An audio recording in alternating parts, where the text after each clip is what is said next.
Thanks, Tim. Thanks, Melanie. My name is Alan Long from the Mears Group.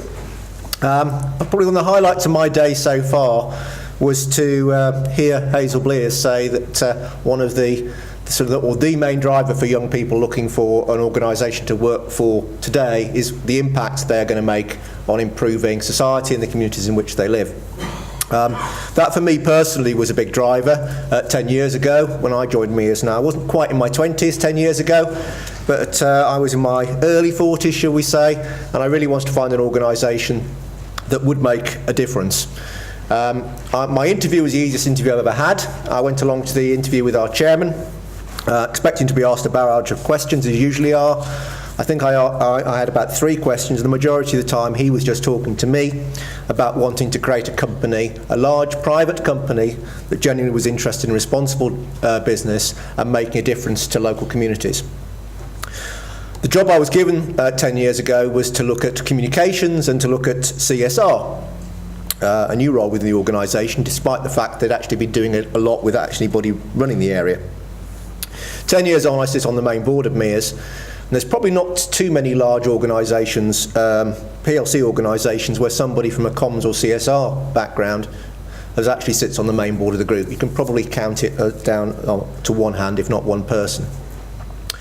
When I joined just over 10 years ago, the company had about less than 1,000 employees. It's now got about 14,000 employees. We worked with about 30 public sector organisations. We now work with over 200. So working in an organisation that does focus on social value and social mobility certainly worked for me personally, and it certainly worked for the organisation over the last 10 years, and so I certainly see that as a sign of success. The first chart I've got to getting round to it has 9 boxes on it, but actually it's probably more complicated than it needs to be in terms of explaining what Mears does. Mears only does 2 things. It provides repairs and maintenance and refurbishment services around social homes, around 700,000 social homes in the UK. And equally importantly, if not more importantly, we provide domiciliary care services to about 30,000, primarily elderly people across the UK. And if you think of those 2 sectors combined, social housing and domiciliary care, as a private sector company, I guess there can be few spaces in which you work where social responsibility, social mobility can be more important. And it's actually fundamental if you want to operate in that space. It's a business priority, to actually, show some leadership and develop some really responsible business practices. I'm really pleased, like Tim is, to be one of those 12 social mobility champions, and to have the opportunity to meet other organisations that are equally interested in this area, to share best practice and hopefully spread the word around to as many organisations as possible to get involved.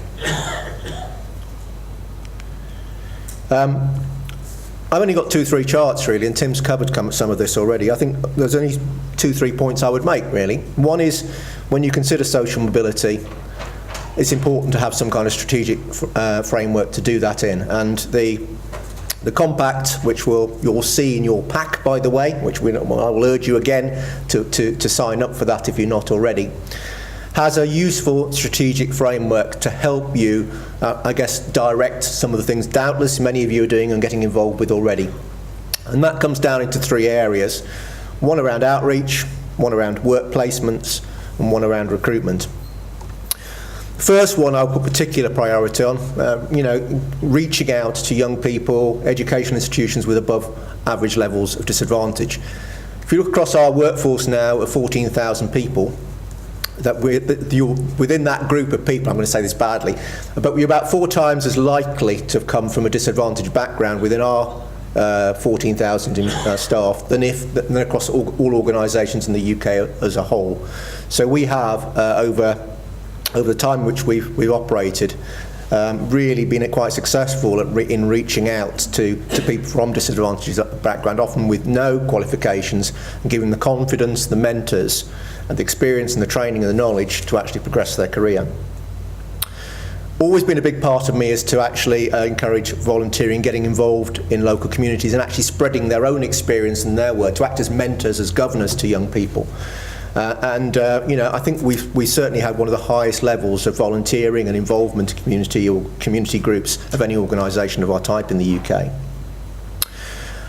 Companies going into this often make the mistake, probably mistake's a bit harsh, can be of really sort of picking out bits and pieces from this. We'll do some work experiences over here, we'll do some interviews over there, we'll do a handful of apprenticeships over there. I think this area really needs to, if you're thinking strategically, take an end-to-end approach. From that early communication into schools, through mentoring, through work experience, through apprenticeships programs, and through ongoing shadowing and support, and really considering the end-to-end process you're going to get involved with if you're really going to maximise the potential of the young people you're going to come across. And robustly evaluate the effectiveness of your work you're doing. Some people or some organisations, the one I'm always wary of, and a lot's been talked about measurement and impact today, and that is really important, but don't create an army of it. Don't create an army of people whose sole job it is to measure stuff.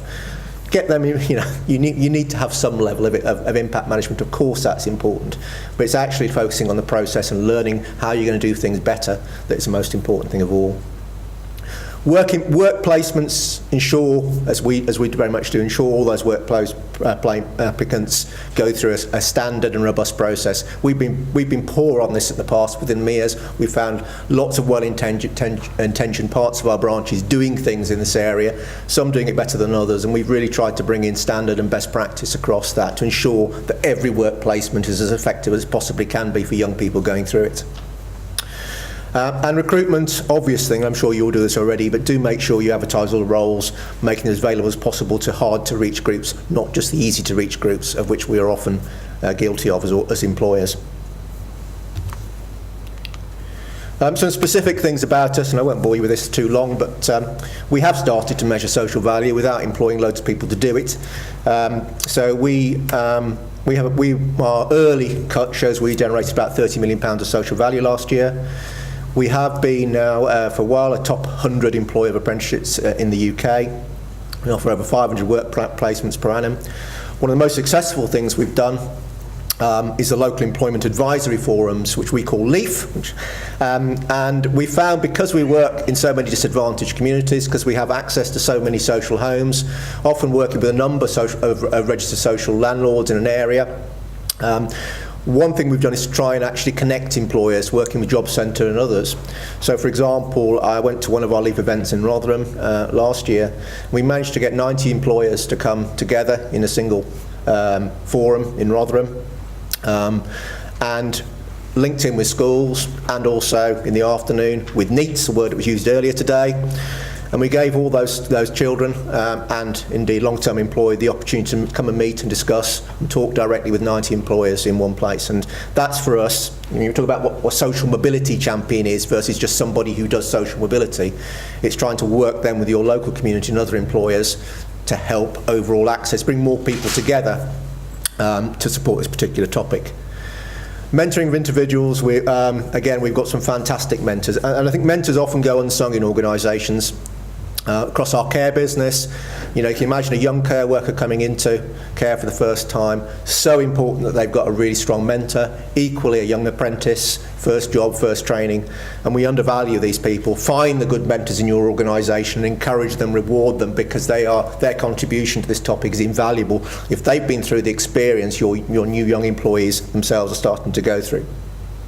Volunteering is fantastic. If you make your employees part of their community and encourage them for doing so, we find that makes them feel better about themselves, and indeed that make a more valuable contribution to us as well. And the final one, I know this is a construction conference, but a big part of half our employees work in care. Care is one of the most underpaid and undervalued jobs, I think, anywhere. And again, in terms of our role as a social mobility champion, we've very much led nationally on development of better pay and conditions for care staff. More recently, I sat on the all-parliamentary review group led by Paul Burstow MP, and I'd encourage you to look at that report called The Key to Care, which sets out very clear criteria for providers and for commissioners, and I know there's some local authorities in the room, as to how we need to collectively ensure that we have a fairly paid and properly trained workforce for the future. So if I summarise, and I'll do this very briefly, social mobility, of course, creates social value, and for me, the most important social value long term to a sustainable community. It maximises talent and it makes good business sense. It's certainly made, I can only give that in terms of my own organisation, and the success we've had over the last 10 years is directly attributable to the fact that 95% of the people in our workforce work directly in the communities in which they live. And with that fact, we've been so successful in actually reaching out to people from, frankly, you probably wouldn't have had a job without the contact that we managed to build with them. So just to finish with the calls to action, which is always good, and Tim's already hinted at this, please do look at the charter that's in your pack. If you feel you're able to sign up to it, or if you, even better, if not only you can sign up to it, but if you can encourage 3 other organisations to do exactly the same, that would be fantastic. Please do maximise the opportunities for work experience and apprenticeships. I know I'm speaking to the converted in this room already. Look hard at your selection process, find good partners to work with, and measure your impact. But as I say, don't make that the main reason for you doing social value. Thank you very much.